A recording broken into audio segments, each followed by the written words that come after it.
Second house, owning. This is the house of Taurus. So it's very interesting that you guys have this. But this is the second house has a lot to do with possession. What is yours? What belongs to you? Taurus rules the house of rules the second house, and its key words, right? Its key phrase is, "I have." Okay, so with Taurus, I have. I believe Scorpio is I possess, but I want to double check really quickly with that. But the premise for the second house would have a lot to do with perhaps finances, with money. It could sometimes it doesn't have to just strictly be from I transform. Excuse me, Scorpio is I transform, not I possess, but I transform.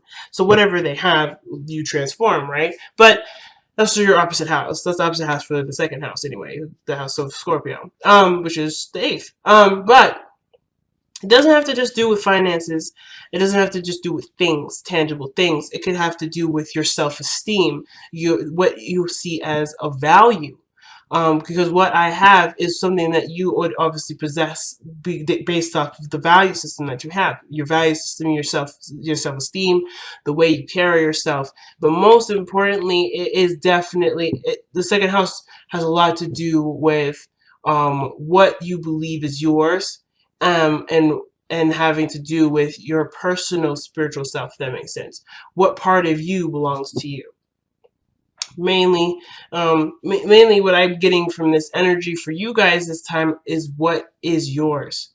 Okay, what is yours? And it may have to do it may have to do with self-esteem, but I don't know yet. So we're gonna have to kind of dive into the reading to really get a closer look as to what the second house is tailing to. All right, so underlying energy is the Six of Cups.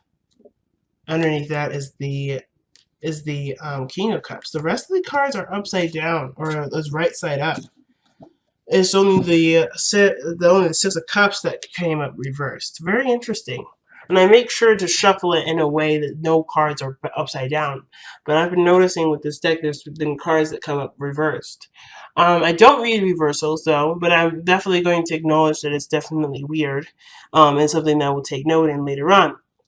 The Six of Cups, what that card really indicates to me, especially in your underlying energy, Scorpio, is that there has to do with a soulmate connection or having to do with something referencing the past. Because we already had the Three of Swords come up, and that's usually a past issue, something that does refer to something that's already happened. And the Six of Cups, this could indicate to happy memories, rose-tinted glasses. The Six of Cups could also indicate children, but I don't think there's really any children involved. Some of you guys may have some direct children involved, but I don't think it's the case. But anywho, what makes you happy? What memories do you have of a time when you felt the most happy, the most innocent? I feel like this is a snapshot of innocence here. Okay, this is a snapshot of innocence in which this is before you lost your sense of innocence. This is a time when you, where everything was wonderful. It was a time of ignorance in a sense. Not saying that you've ever been ignorant, but you may not have been aware of certain things prior to this instance where you may have met someone, you may have kindled a relationship with someone, or you've had a period in your time where you were going on a set goal. Maybe you were going to school and you had a certain idea of how something would pan out, and then you lived, right? Different things took different turns, and now you're here, right? You're a little bit more, you're seasoned, right? You're a little bit more aware of things where you may not have been aware before. And I kind of feel like the Six of Cups isn't necessarily a card where you're like, ooh, be careful of rose-tinted glasses, and looking at something with a pigment to it where it's not necessarily as it is, right? I feel like you guys are noticing things about yourself that you may not have noticed before. That's what I'm getting with the Six of Cups, because when you look back at a time when you were innocent, you have become aware of something that you were once not aware of before. And I kind of get the vibe that you guys are coming to a state of awareness. Now, with that state of awareness coming up, you have your heart of your reading is indicating that there is a bit of defensiveness, but not in a bad way. But you have something to stand by. You put in a lot of work into something. You did a lot of of pushing with this, not in the sense of like forcing something to happen, but you have gone through enough turmoil to know what turmoil looks like. But the reason why I brought up the reason why I brought up defensiveness is because the Five of Wands is right crossing it. You've already, if the heart of the reading is suggesting that you have surpassed this moment, the crossing would suggest that this is also a hindrance. This is something that's also in your way. This is what you're defending yourself against, constant conflict. But I feel like you've already done the conflict already. Something already tells me that the situation in which you've been through with this Five of Wands has already happened, which is why the past cards had come up twice. Three of Swords, and then the Six of Cups. Two cards that reference the past, and then now you have current energy, which is the Seven, and then you've gone back a step with the Five. I feel like you're looking at a situation and trying to become more aware of conflict before it arises, because you do not want to be caught off guard. I feel like there's an energy where you're refusing to be caught off guard. So you're paying more attention to detail, you're hyper aware, and you're hypersensitive to situations that are coming to you, or signs that something's a brewing. Okay? Now, in the past, the Justice card comes up. I feel like you got some things straightened out, things set to rights here. So I think some things may have been unfair or not quite as balanced as you would like it in the previous, but you've shaped it up. Something has happened where things are now at a stable place. You've gotten yourself pretty far here with justice. Now, I feel like this is not necessarily to do with necessarily taking action in a situation. Some of it can be, but mostly where this has come from is forgiveness. Or noticing a situation from this other point of view, and you were able to balance the scales. You were able to even the keel. Okay? Now you have the Page of Swords, where you're looking for more information, you're observant, and you're aware. But I feel like but also there may be some immature communication here that you're noticing. Now, it's interesting. I pulled you to a reading prior to this, and I didn't know if I was making any sense. And the cards that you got before was the 12th house and the moon as your underlying energy. And this reading is no different. It's exactly the same. But the difference, well, it's the same to some degree. The part that's very interesting to me regarding this reading here is the second house choice, where we went from 12 now to the second. And I feel like this is about what you know. And the last one I feel like was definitely about what you know, even though it was suggesting the 12th house and the moon, where something may be going on and you may be aware of it, but you don't know it yet, so you had to just kind of hang tight. This reading is telling me the same thing. I feel like you're picking up on some small indication that something's going down, something needs a little bit more awareness, but I feel like I kind of feel like things are going to be fine and things are going to move very smoothly, but you're just so aware of what something could lead up to that you're preparing yourself for something, not necessarily for something bigger than it probably is. Now, I'm not saying that you're overreacting at all, but I am saying that whatever you're picking up is definitely probably there, and I would say trust your intuition, because you've been through enough to know that you can trust your part of yourself that's picking up all these signs, picking up all these synchronicities or all these indications that would suggest that something's coming. So I'm definitely not saying not trust yourself. Trust yourself. But in the way of handling it, perhaps, there may be something that's coming in that may need a little bit more conversation, and it doesn't need to actually go crazy or fall off the rails. So I feel like with the Five of Wands, it's indicating that the situation there is some sort of conflict, but one where it can be easily resolved, if that makes sense. Because I see the Knight of Wands here. It's going. That's having more fun and focusing on the passions or the situation at hand, rather than, straying off and letting it get too crazy. So I feel like right now, yes, you know something's coming, Scorpio, but the way that you're going about it is very good, with not reacting to what you feel, but just being ready to hear what you need to hear, so that way you can dispute whatever this arguing is, whatever this imbalance is, or whatever this conflict is, because you are hyper aware of what that looks like. You already know what that looks like.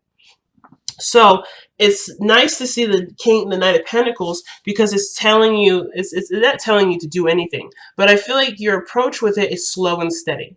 The card is the card of slow and sorry, the Knight of Pentacles is the card of slow and steady, taking it easy, being very meticulous, and coming at it with a strategy. This could have to do with your workspace. It could have to do with something at work, or somebody that is just, that's, you could be dealing with somebody that may not be up to the skills desirable, but this is someone that doesn't necessarily stop to just admire. It's someone that's slow moving and slowly progressing in a positive way. And I feel like this could be you taking this opportunity with what you know and taking slow approaches and how to handle them differently. So um I feel like with this coming up here, the sixth of sorry, the seventh, excuse me, the sixth. Oh my goodness, I don't know why I'm not saying the second. I'm just trying my best to not say the second today. The second house is interesting when it comes up because this would, like I said, this suggests what belongs to you, what is yours, and I feel like what is yours, what you value, is knowledge and information, material that you can use to work with. Because I feel like the situation is that someone may be bringing you a message or some sort of information that's expressive of something that may need more looking into. Okay, and it could be someone calling someone out, being someone that's that's coming from a preconceived notion of something that doesn't necessarily exist, and it could be squashed right here and there, but it comes from a cool collected attitude, and it comes from someone that's looking for solution rather than causing more chaos, which I feel like is you. You are the person that's coming into it thinking, okay, so this is what's happening. Let's take a slower approach. Let's take a quicker approach. Now, I kind of get the vibe too for some of you guys. This could indicate that there may have been a perceived notion that something was, was straightened out, or this could be that there was a problem that came up immediately. Now, the Justice card doesn't always come up. It is not a card that would signify problems. This is something that this Justice is a card where things are balanced out, where they're straightened out, they're made even, and things are either resolved or again forgiven. But this is usually a situation where there is a call for some sort of judgment or some sort of a call of a situation that needs more that needs to be precisely handled in a way that needs to be sorted out in the best way possible. And I feel like with the Knight of Pentacles coming in, the only way for this to be worked out is for all the pieces to be brought together, for all the little pieces to be brought together. And I think that's the way that the situation can be resolved the best, is by looking at the situation from a practical standpoint and from a standpoint of progress, but that obviously needs to be overseen over time. So very interesting reading so far, Scorpio, or thus far. Very interesting reading. I kind of get the vibe that for a lot of you guys, this has to do with more of a community setting for you, not necessarily just an an interpersonal relationship. But with the Six of Cups and Justice coming up, this is a past life lover, or it's someone that you've been married to for quite some time, and where things may have been falling out in some areas because you're experienced and and conquered other issues in your relationship. This is no different. How the approach will be is, taking taking your stance and looking at it from the perspective of someone else's, right? Or looking at someone else's perspective. There's something here where you've grown and matured in such a great deal that there's no need to worry, if there is any. I'm not getting really any worry vibes. I'm not getting any anxiety vibes, but I am getting the sense that what the situation is looking like, and you are currently taking precautions not to to respond to the situation too much, with too much aggression, because I think the situation just needs more precision, which I feel like that's what you're noticing. Something needs more precision and something that needs more concise action and a strategy to overcome it.